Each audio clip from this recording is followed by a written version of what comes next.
Hi friends, welcome to my YouTube channel the billing expert. आज के chapter में हम डिस्कस करेंगे denial code CO96 non covered charges के बारे में। CO96 क्या होता है और हम इसको कैसे फिक्स कर सकते हैं इस डिनायल को। So CO96 means the claim or part of the claim is denied because the service or procedure is not covered under the patient's insurance plan.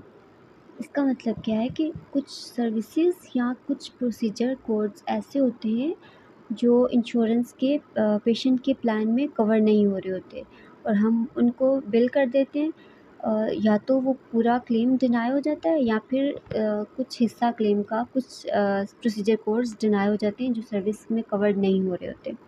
तो उस केस में इंश्योरेंस क्लेम को पे नहीं करती है, वो क्लेम को डिनाई कर देती है CO96 के रीज़न से या फिर PR96 के रीज़न से। रीज़न्स क्या हैं इसके कि पॉलिसी एक्सक्लूजन्स लाइक कुछ स्पेसिफिक सर्विसेज ऐसी होती हैं जो प्लान में इंक्लूड नहीं होती और हम उनको बिल कर देते हैं। Some time routine service cover नहीं हो रही होती पेशेंट के प्लान में, या फिर बेनिफिट लिमिट रीच कर जाती है, या हम रॉन्ग प्लान को सबमिट करवा देते हैं क्लेम लाइक हमने डेंटल सर्विस जो है वो मेडिकल इंश्योरेंस को सबमिट करवा दी है, या फिर प्रोवाइडर हमारा सर्टिफाइड नहीं होता उस सर्विस के लिए जो पेशेंट के ऊपर परफॉर्म की जा रही है। अब अगर हम इसको एग्जांपल से समझने की कोशिश करें तो अगर पेशेंट अपने डेंटल सर्विस लेता है कोई और वो डेंटल सर्विस पेशेंट के प्लान में कवर नहीं हो रही तो इंश्योरेंस उसको CO96 से डिनाई कर देगी, या फिर वो आई चेकअप के लिए जाता है और मेडिकल प्लान में आई चेकअप नहीं कवर हो रहा तो पेशेंट इंश्योरेंस जो है वो CO96 से डिनाई कर देगी, या फिर पेशेंट वेट लॉस सर्जरी के लिए जाता है और वो सर्जरीज़ जो हैं वो इंक्लूडेड नहीं है पेशेंट के प्लान में तो इंश्योरेंस डिनाई दे देगी। तो इस सूरत में हमें क्या करना चाहिए कि पेशेंट की एलिजिबिलिटी वेरीफाई करनी चाहिए। हमें देखना चाहिए कि पेशेंट की के प्लान में कौन कौन सी सर्विसेज इंक्लूडेड हैं और उनके अकॉर्डिंग हमें बिल करना चाहिए। Now how to fix this denial. जैसे कि हमने प्रीवियस लेक्चर में डिस्कस किया था EOB के बारे में। सबसे पहले हमें EOB के को रीड करना आना चाहिए। EOB पे क्या क्या चीज़ें गिवन है हमें उनको रीड करना आना चाहिए। जैसे डिनाइल कोड के साथ हमें रिमार्क कोड भी दिया जाता है, तो हमें वो रिमार्क कोड देखने की ज़रूरत है, क्योंकि रिमार्क कोड के अंदर इंश्योरेंस को एग्जैक्टली क्या चाहिए या हम क्या मिस करें वो एग्जैक्टली मेंशन होता है रिमार्क कोड के अंदर। सो हमें वो रीड करना चाहिए। उसके बाद correct coding issues like some time ऐसा होता है कि हम बिल लेबल प्रोसीजर कोड नहीं बिल करते हैं जिसकी वजह से क्लेम डिनाई हो रहा होता है, या फिर हम उन प्रोसीजर कोड्स के against diagnosis code correctly bill नहीं कर रहे होते। सो हमें अपने एंड पे वेरीफाई करने की ज़रूरत है कि हम क्लेम की करेक्ट कोडिंग करें या नहीं। अगर हमारी तरफ से कोई इश्यूज़ हैं क्लेम में तो हम कोडिंग करेक्ट करके क्लेम को रिफ़ाइल कर सकते हैं। Thirdly, verify insurance coverage. हमें इंश्योरेंस कवरेज वेरीफाई करने की ज़रूरत है कि पेशेंट के प्लान में कौन कौन सी सर्विसेज इंक्लूडेड हैं, या फिर जो पेशेंट को सर्विसेज दी जा रही हैं वो इंक्लूडेड हैं भी या नहीं।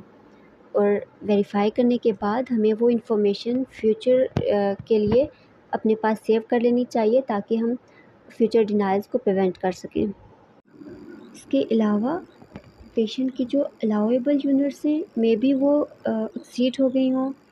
जैसे कि अगर एक सर्विस है उसके लिए 10 यूनिट्स अलाउ होती हैं तो पेशेंट को 11 या 12 यूनिट्स के लिए हम बिल कर देते हैं तो इंश्योरेंस डिनाई कर देगी कि allowable units has been exceeded.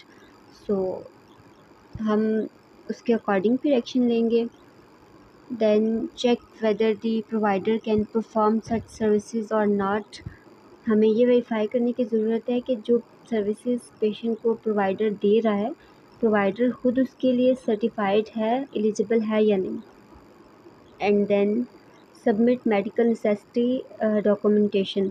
अगर हम क्लेम सबमिट करवा रहे हैं और वो कवर भी हो रहा है यानी इंश्योरेंस ने डिनाई रॉन्गली दिया है तो हम मेडिकल नोट्स के साथ मेडिकल डॉक्यूमेंटेशन के साथ रीफ़ाइल कर सकते हैं या फिर अपील सबमिट करवा सकते हैं।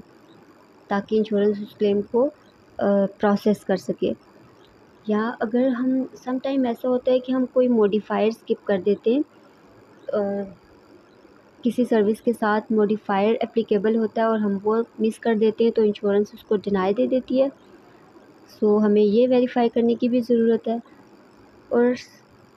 और अगर इंश्योरेंस करेक्टली डिनाई दे रही है नॉन कवर्ड सर्विसेज का, नॉन कवर्ड चार्जेस का, तो हम पेशेंट को बिल करेंगे। लास्टली हम पेशेंट को बिल करेंगे। पेशेंट को बिल करना हमारी फ़र्स्ट अप्रोच नहीं होनी चाहिए। हम अपने एंड पे सारी वेरिफिकेशन करेंगे, उसके बाद अगर इंश्योरेंस करेक्टली डिनाई दे रही है तो हम पेशेंट को बिल करेंगे। इस डिनाइल को फ्यूचर में प्रिवेंट करने के लिए हमेशा हमें सर्विस देने से पहले एलिजिबिलिटी मस्ट वेरीफाई करनी चाहिए। Eligibility and benefits must verify करने चाहिए इंश्योरेंस के साथ। और उसके अलावा अगर सर्विसेज कवर्ड नहीं हो रही, जो पेशेंट को दी जा रही हैं वो सर्विसेज उसके प्लान में कवर नहीं हो रही, तो हमें पेशेंट को इन्फॉर्म करना चाहिए। ये था आज का टॉपिक CO96। अगले लेक्चर में मिलते हैं, तब तक के लिए अल्लाह हाफिज़। Thank you so much for watching.